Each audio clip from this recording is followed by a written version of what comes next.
Hi, అందరికీ నమస్కారం. నిన్న పవన్ కళ్యాణ్ గారి గురించి ఒక వీడియో చేశాను, చాలామంది ఆదరించారు, బాగా చూశారు. పవన్ కళ్యాణ్ గారితో మోదీ ఏమన్నారు, ఏం జరిగింది ఢిల్లీలో అనే అంశానికి సంబంధించి. సరే, ఇది ఒక్కటే అని కాదు, గతంలో చూసుకుంటే కూడా విశాఖపట్నానికి ఆయన్ని రప్పించుకున్నారు. అప్పటి వరకు ఆయన ఎమ్మెల్యే కాదుగా, ఇంతకు పొత్తు కూడా లేదుగా, ఆ రోజే పిలిపించుకున్నారు. అంతకుముందు అసలు బీజేపీలోకి ఆహ్వానించింది కూడా వాళ్ళే.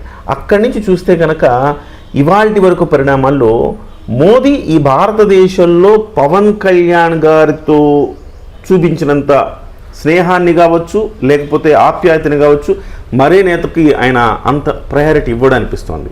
సో ఎందుకు పవన్ కళ్యాణ్ అంటే మోదీ గారికి ఎందుకు అంత అభిమానం, ఏం చూసి అభిమానం అనేది మాట్లాడుకుందాం. మనతో పాటుగా ప్రముఖ రాజకీయ విశ్లేషకులు చంద్ర శ్రీనివాస్ గారు ఉన్నారు. సార్ నమస్తే అండి. నమస్కారం కన్ను గారు. ఏం సార్ అసలుకి కారణం ఏమంటారు? అంటే అంత అవ్యాజమైన ప్రేమను ఎందుకు పవన్ పట్ల చూపిస్తున్నారు ఆయన? అంటే సమాజం పట్ల ఒక మంచి ప్రేమ, ఈ దేశంలో పుట్టినందుకు ఈ దేశం మనకేమిచ్చింది అనేది కాకుండా దేశానికి మనం ఏం చేయాలి అనే భావజాలం. ఆ రోజు మోదీ గారు గుజరాత్లో ముఖ్యమంత్రి గారు ఉన్నప్పుడే పోయి కలిశాడు. ఆయన ఎటువంటి స్వలాభాపేక్ష లేకుండా ఆ కూటమి విజయం కోసం ఆ రోజు ప్రయత్నం చేశాడు 2014లో. అవును, ఈ దేశానికి ఈయన ప్రధానమంత్రి అయితే బాగుంటుంది అని చెప్పి ప్రయత్నం చేశాడు. నిజంగా దేశానికి ప్రధానమంత్రి అయ్యేటట్టు ఆయన వంతు కృషి చేశాడు. ఏ రోజు ఏ పదవి ఆశించాల. కరెక్ట్. అక్కడ ముఖ్యమంత్రిగా చంద్రబాబు నాయుడు చేశాడు, దేశానికి మోదీ ప్రధానమంత్రి కావాలని చేశాడు. ఆ తర్వాత 2019లో విడిగా పోటీ చేసిన పాలసీ పాయింట్ ఆఫ్ వ్యూలో రాష్ట్రానికి ఏమి రాలేదన్న ఉద్దేశంతో 2 పాచిపోయిన లెటర్లు ఇచ్చారని ఆయన అన్నాడే కానీ వ్యక్తిగతంగా మోదీని కానీ మోదీ గారిని కానీ పార్టీని కానీ వివరించాల. అది రాష్ట్ర భవిష్యత్తు కోసం ఆవేదనతో అన్న మాట. ఇవాళ కూడా చాలా మంది గతంలో అలా అన్నావు కదా అంటే ఆ రోజు మనకు జరిగిన అన్యాయం గురించి, ప్రత్యేక హోదా గురించి ఆయన అన్నాడు. కానీ ఆ తర్వాత ప్రజల్లో కూడా అంత ప్రత్యేక హోదా మీద అంత భావన ఉన్నట్టుగా కనపడలేదు మనకి.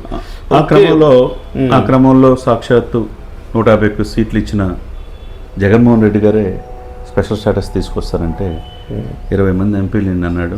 ఆయనే మెడలు వంచి తెస్తానన్నాడు. ఆయన వంచాడు కానీ ఆయన వంగాడు కానీ ఏమి తేలేపాడు 5 సంవత్సరాలు. మనం చూసిన అంశమే. సరే, ఏదైనా కానండి, ఒక నాయకుడిగా ఎదగాలంటే కిరణ్ గారు అనేక మంది పుస్తకాలు, జీవితం ఎదగటానికి 7 మెట్లు ఎలా అధిరోహించాలి, ఇలాంటి పుస్తకాలు చదువుతుంటాం. మన నిజ జీవితంలో రాజకీయంగా ఎదగాలంటే ఏ విధంగా ఉండాలో పవన్ కళ్యాణ్ గారిని చూసి నేర్చుకోవాలంటారు. మీరేమంటారు? సూపర్. నిజంగా నిబద్ధత అనే పదానికి ఆయన కమిట్మెంట్, ఒక డెడికేషన్, ఒక డిటర్మినేషన్, ఈ 3 ఉంటే రాజకీయాలు సక్సెస్. సో ఎవరైనా రాజకీయాల్లో ఏ సినిమా వ్యక్తిని చూసుకున్నా కానీ రాజకీయాల్లో వచ్చిన వెంటనే విజయం వస్తే తప్ప అపజయం వస్తే వెంటనే రాజకీయాల నుంచి నిష్క్రమించే వారిని చూసాం. ఇప్పుడు తమిళనాడు కూడా, అంటే ఈవెన్ మనం దాంట్లో మనం మాట్లాడుకోవాలి, రకరకాల కారణాలు ఏవైనా చిరంజీవి గారు కూడా వెళ్ళిపోయారు కదా. సో ఇవాళ తమిళనాడులో చూస్తే కనుక కమల్ హాసన్ గారు అట్టహాసంగా పార్టీని ప్రారంభించారు. ఇవాళ పొత్తులో భాగంగా ఇవాళ ఆయన రాజ్యసభ తీసుకుంటున్నాడు. కానీ ఆయన ఎక్కడ రాజకీయాలు యాక్టివ్గా ఉండడు, ఇలా ప్రజా పోరాటాల్లో ఉండడు. ఆయన ప్రజలు ఆయన నుంచి కోరుకున్నది నెరవేరలా. సో రేపు మాపు విజయ్ పార్టీ పెడుతున్నాడు, పార్టీ విజయం సాధిస్తే ఉంటాడు, లేకపోతే ఆయన కూడా మళ్ళీ పార్టీని ఎట్లో ఒకట్లా చేసి వెళ్ళిపోతారు. సినిమా వాళ్ళు రాజకీయాల్లో ఇమడలేరు, విజయం వస్తే తప్ప ఇమడలేరు అన్న ఒక ప్రతీతి ఉంది.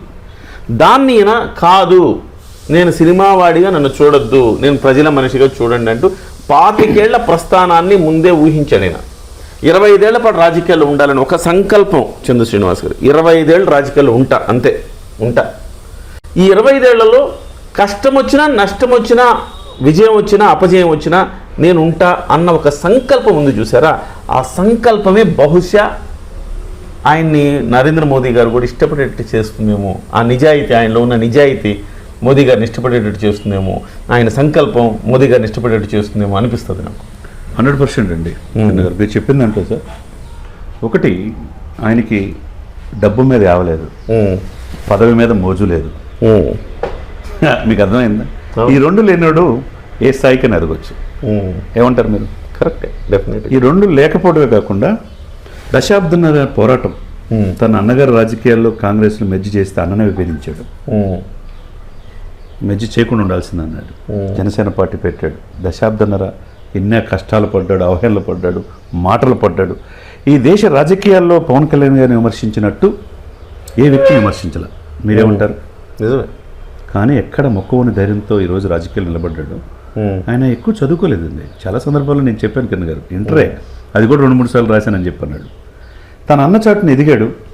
ఈ యొక్క సమాజం మీద అనేక రుగ్మతలు, ఈ విభేదాలు ఇవన్నీ చూసి నక్సల్స్లోకి వెళ్ళిపోదాం అనుకున్నాడు ఆనంద్ సాయితో కలిపి. ఇప్పుడున్న తన మిత్రుడు ఆనంద్ సాయితో కలిపి. ఆనంద్ సాయి ఒక విప్లవ భావజాలంతో ఉండే ఆ వ్యక్తిని కంటికి కనిపెట్టుకొని తన తల్లిలాగా సురేఖ గారు కావచ్చు, తండ్రిలాగా చిరంజీవి గారు, తండ్రి చనిపోయినప్పుడు అన్నీ తనే చూసుకున్నాడు. ఇతను ఏమైపోతాడని చెప్పి తన అయిష్టంగానే సినిమాలోకి వచ్చాడు. ఆ సినిమాలో కూడా సామాజిక చైతన్యం ఉన్న సినిమాలు తీశాడు, గమనించాలి లేదు? అవును. పట్టుమని 40 సినిమాలు కూడా పూర్తి కాల, కానీ ఎలివేషన్ ఎంత ఉంది ఈరోజు? పాన్ ఇండియా లెవెల్లోకి వెళ్ళిపోయాడు పవన్ కళ్యాణ్ గారు.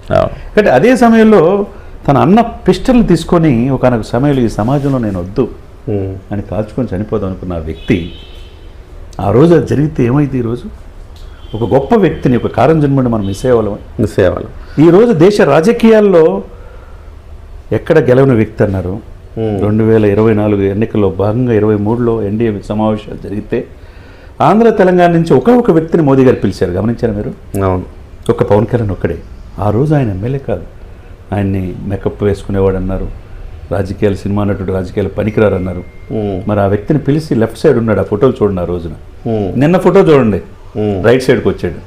అంటే ఏంటి తన ప్రాధాన్యత క్రమం ఏంటి, తన దూరదృష్టి ఏంటి? మీరు అన్నట్టు మోదీ గారు అతను నమ్మాడు. అట్లా అదేవిధంగా మోదీ గారిని పవన్ నమ్మాడు. వాళ్ళిద్దరు బంధం ఒక తండ్రి కొడుకుల బంధం. ఈరోజు చాలామంది చాలా రకాలు అనుకుంటారు కదా, మోదీ గారు వదిలిన రామబాణమే పవన్ కళ్యాణ్ గారు అంటాను ఈ దేశంలో. వెరీ నైస్ అండి. సో అంటే అత్యంత విశ్వసనీయుడిగా పవన్ కళ్యాణ్ మోదీ గారికి ఉన్నాడు. ఈ దేశంలో ఏ నాయకుడిని, అంటే ఆయన చాలా మందిని చూశాడు సార్. నితీష్ కుమార్ పొత్తు పెట్టుకున్నాడు, ఒకరోజు పొత్తు ఉంటుంది, ఒకరోజు పోతుంది. సో అలాంటి నాయకులను చూశాడు. చంద్రబాబు నాయుడు గారు చాలాసార్లు పొత్తు పెట్టుకున్నారు, చూశాడు. అన్నా డిఎంకే అధినేత్రి జయలలిత గారు బీజేపీతో పొత్తు పెట్టుకున్నది. ఏం జరిగిందో మనకు తెలుసు. ఒక్క ఓటు తేడాతో ప్రభుత్వం కూలిపోయే పరిస్థితికి వచ్చింది. మమతా బెనర్జీ, ఇలాంటి వాళ్ళందరినీ కూడా నమ్మదగిన వారు కాదు. సో నమ్మదగిన మిత్రుడిగా ఇవాళ పవన్ కళ్యాణ్ ఉండటానికి కారణం ఆయనలో ఉన్న నిబద్ధత, నిజాయితీ, స్వచ్ఛత. 100% స్వచ్ఛత, క్లియర్ అండ్ క్లారిటీ. రాజకీయాల కోసం ఏమైనా చేస్తాం అనే తత్వం నుంచి పక్కకు వచ్చి ప్రజల కోసం ఏమైనా చేస్తాం. రాజకీయాల కోసం చేయం, ప్రజల కోసం ఏమైనా చేస్తాం, ఈ దేశం కోసం ఏమైనా చేస్తాం అనే ఒక సైద్ధాంతిక భావజాలమే పవన్ కళ్యాణ్ గారిని మోదీ గారికి అంత దగ్గర చేసిందని మనం భావించవచ్చు. 100%. మీరు విశాఖపట్నం 45 నిమిషాలు ఆ రోజు నేవల్ కమాండ్ ఆఫీస్లో పిలిపించుకొని మాట్లాడాడంటే మోదీ గారు ఎందుకు పిలిపించి మాట్లాడుంటారు?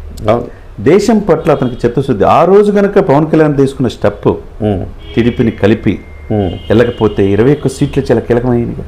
ఈరోజు 3వ ఇవాళ ప్రధానమంత్రి అవడానికి ఇవాళ దేశంలో ప్రభుత్వం కాస్త ప్రశాంతంగా, నిమ్మళంగా ఉంది అంటే కూడా దానికి కారణం ఇక్కడ కలయికే కదా సార్. అంతే కదా. ఇప్పుడు నితీష్ కుమార్ ఈ రోజు ఉండొచ్చు, రేపు రావచ్చు.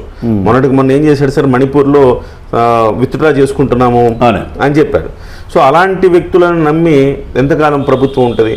నిజంగా అలాంటి సిచ్యువేషన్ కనుకుంటే ఏపీలో కనుక ఇలాంటి పరిణామాలు రాకపోతే ఒక ఆట ఆడుకునేవాళ్ళు. ఇక్కడ జగన్మోహన్ రెడ్డి గెలిచి అక్కడ నితీష్ కుమార్ లాంటి వాళ్ళు ఉంటే ఒక ఆట ఆడుకునేవాళ్ళు. ఇప్పుడు నేనైతే ఏమనుకుంటున్నాను అంటే మోదీ తర్వాత ఎవరంటే ఒక అమిత్ షా, ఒక యోగి ఆదిత్యనాథ్ అనుకునేవాళ్ళు. ఇప్పుడు యోగి ఆదిత్యనాథ్ పాత్ర పవన్ కళ్యాణ్ గారు తీసేసుకున్నారు అనుకుంటా. తీసేసుకోవటం కాదు, ఓన్ చేసేసుకున్నారు 100 కోట్ల మంది హిందువులు. హిందూ సనాతన ధర్మ పరిరక్షణ బోర్డు అని ఎప్పుడైతే అన్నాడో ఆయన మైనారిటీలు దూరం అవుతారనేది ఇంకొక అనాలిసిస్ చంద్ర శ్రీనివాస్ గారు. అది ఎవరండి ఇప్పుడు మైనారిటీలు దూరం అవుతారు అనుకుంటే రోహింగ్యాలని ఆహ్వానిస్తున్న మమతా బెనర్జీని ఎందుకు అక్కడ ఆదరిస్తున్నారు? ఇప్పుడు మమతా బెనర్జీ గారు మహాకుంభమేళ జరిగితే ఇది మృత్యు కుంభ అని అంటదా? ఈ దేశంలో ఆమె లేదా అండి? ఎక్కడో బంగ్లాదేశ్ నుంచి సొరంగాల ద్వారా కలకటాకు వస్తే చూసి చూడనట్టుగా ఉంటుంది.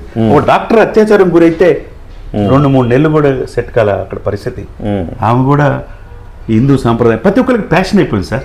హిందువులు అంటే అదే, మైనార్టీలు మాత్రం అనరు. ఈ ఓటు బ్యాంక్ రాజకీయాలు, కోనా లౌకికవాదులు ప్రపంచవ్యాప్తంగా ఉద్యమాలు చేస్తారు. 167 దేవాలయాలు ఆంధ్రప్రదేశ్లో జరిగితే వీళ్ళంతా ఏమైపోయారు సార్? తిరుమల లడ్డులో అపవిత్రమైందని చెప్పి ఆయన చెప్తే కదా ఇప్పుడు 4 డైరీల్ని నిర్వాహకులను అరెస్ట్ చేశారు. Yes sir. పవన్ 11 రోజులు పాశ్చాత్య దీక్ష చేయాలా అండి? ఈ రోజు ఏంటంటే స్వచ్ఛమైన రాజకీయాలు. ఆయన అందరిలాంటి వ్యక్తి కాదండి. ఆయన రేర్ పీస్. ఆయన ఒక వజ్రంలాగా ఈ భారతదేశానికి దొరికాడు. ఎన్డీఏ కూడా ఒక ట్రబుల్ షూటర్, గేమ్ చేంజర్గా నిజమైన రాజకీయాలు పవన్ కళ్యాణ్ చేస్తున్నాడు. Thank you sir, thank you very much. మొత్తం మీద అంటే సంకల్ప బలం అండి. సంకల్పం, స్వచ్ఛత, నిజాయితీ, నిబద్ధత, నిర్భీతి, ఈ 5 గుణాలు పవన్ కళ్యాణ్ గారిని మోదీ గారికి అత్యంత దగ్గర చేశాయి. ఇవాళ బహుశా తెలుగుదేశం పార్టీతో పొత్తుండొచ్చు, ఉండకపోవచ్చు, లేకపోతే నితీష్ కుమార్తో పొత్తుండొచ్చు, ఉండకపోవచ్చు. భవిష్యత్తు రాజకీయాన్ని మనం చూస్తే బీజేపీతో మాత్రం పొత్తు జనసేన పార్టీకి ఉంటుంది. జనసేనను, పవన్ కళ్యాణ్ని నరేంద్ర మోదీ గారు వదిలే అవకాశం అయితే ఇప్పట్లో లేనట్టే మనం అనుకోవచ్చు.